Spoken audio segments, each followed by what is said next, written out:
لە کۆنەوە پندێکێ دەڵێ گورگە و لە پێستی مەردایە، بەڵام ئەوەی کە ئێستا ئێمە دەیبینین بزنە و لە پێستی مەردایە. ئێستا ئێمە لە گوندی مورتکەین لە شاری هەولێر، لێرە ئاژەڵێکی جیاوازەیە کە سەرەکەی بزنە و لاشەکەشی پێست و خوری مەڕە.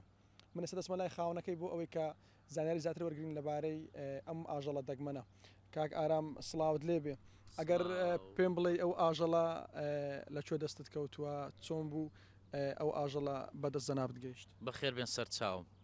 وڵاهی ئەمن کۆمپانیای هاوردەکردنی ئاژەڵ و باڵندەی جوانیم هەیە و لە کوردستانیش ئیشی کڕین و فرۆشتنی ئاژەڵ و باڵندەی جوانی دەکەم. لە مەدانی هەولێر پەیوەندیان پێوە کردم ئاژەڵەکی دەگمەن هاتە ناو مەدان، منیش چوم سەردانم کردن بەڕاستی بەلامەوە شتێکی جیاواز و سیر بوو، لۆیە کڕیم و هینامە لای خۆم. تاوەکو ئێستا ئەوەندەی کە ڤیددیۆکان بڵاو بۆ تۆ دەنگدانەوەی باشیە بۆ هیچ کەسێک هاتووە بۆ ئەوەی کە ئەو ئاژەڵە لێ بکڕێ؟ بەڵێ ئارێوەڵا زۆر کەس داوای کردیا لە ناوەخۆ و لە دەرەوەی وڵاتیش. باشە و ئاژەڵێت و تایبەتمەندیەکانی چییە؟ ئێستا خەڵکی کە داوەشیان کردووە چەندێن نرخ پێداوە؟ وڵی ئەوەی تایبەتمەندیەکەی ئەوەیە شتێکی جیاوازە لە ڕووی شکل و هەیکەلی زیاتر لۆ جوانی داوایان کرد، ینی وەکو لۆ هەدیقە حیوانات یان هەر لۆ جوانی بەس برادرێکی خۆم هەیە کاکدانا ئەوی بە کاری لێکدان و حیوان و ئاژەڵ و باڵندەی جیاوازی هەیە، ئەو پەیوەندی پێوە کردمە و ئیشاڵە دەبتە ماری ئەو. ینی ئاژەڵەکە دەتوانین بڵێن فرۆشت و ئێستا؟ وڵی هێشتا نەبوویتە قسمەتی بەس ئیشاڵە لەسەری موافقین و ڕێککەتینە ئیشاڵە دەیدەمە کاکدانە.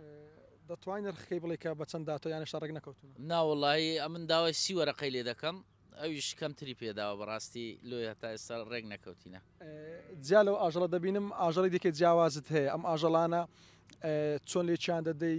هەر خۆ لێرە لێکیان دەدەیان تەنها هاوردیان دەکەی؟ ئەمن بخۆم ئاژەڵ و باڵندەی جوانی هاوردە دەکەم، ئەو ئاژەڵانەی من هاوردەیان دەکەم زۆربیان دەهینین لۆ تێکەڵکردن لەگە ئاژەڵەکانی خۆمان لەوەی شێوازەکەی بگۆڕیتن.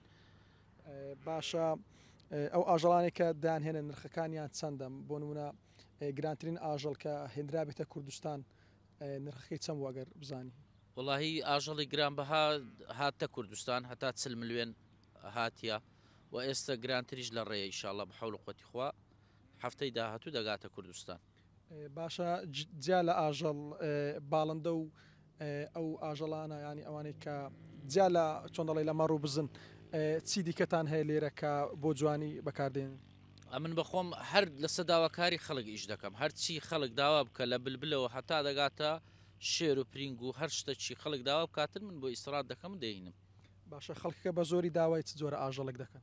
وڵای حالیان مەڕ و بزن، حالی حاضر مەڕ و بزن بازار خۆشە.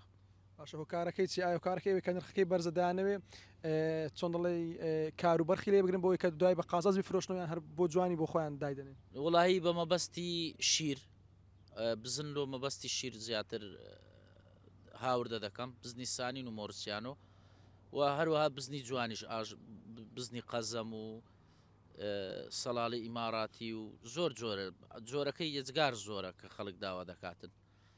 مەڕش بە مەبەستی جوانیەکەیتی لۆ گۆڕینی شێوازی مەڕی خۆمان.